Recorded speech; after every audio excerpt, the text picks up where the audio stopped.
So the Senate is meeting and the House is meeting right now, and I think we ought to surprise them. I think they ought to know that there are the brightest and best kids in all of Utah meeting in the rotunda.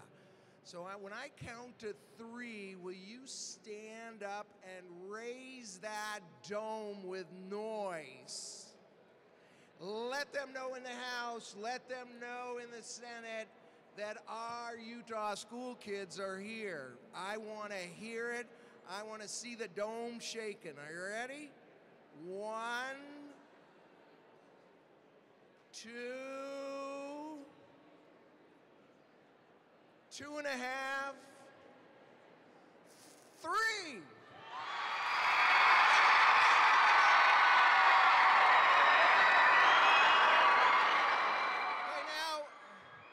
Listen, the Senate heard you, but in the House, they're not as smart, and they need more, a little bit louder. So we're gonna do it, and I really wanna hear it. I want the waves to come rolling past me right up there to the House. Are you ready?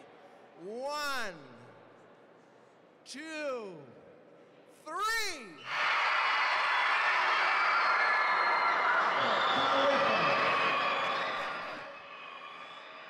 Okay, sit down.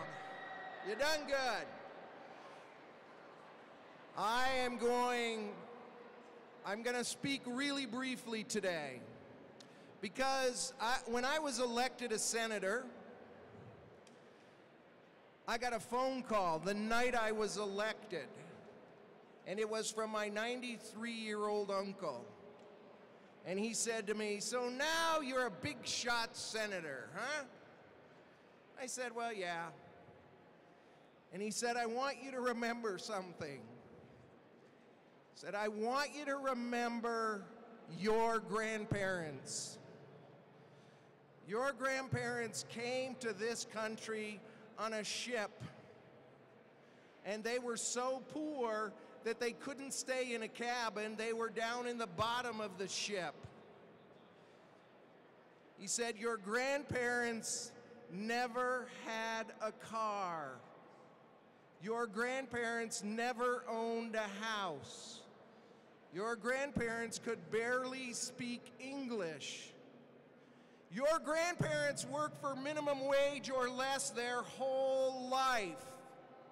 Your grandparents struggled. They never had a day off. Your grandfather had 2 jobs his whole life.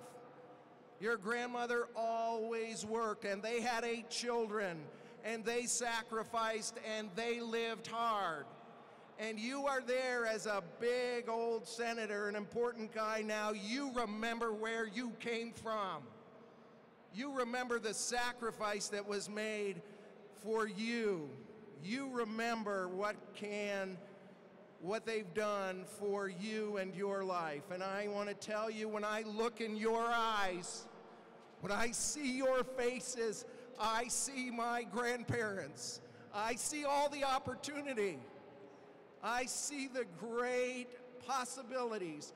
I see the greatest country in the world because we have you and we have your diversity. And we're not ashamed of it. We're proud of it. We're thrilled by it. You add vitality and vigor and love to our country. Thank you for coming. Thank you for being diverse. Don't ever be ashamed for a second that you are anything other than a great Utahn and a great American. Thank you for being here today.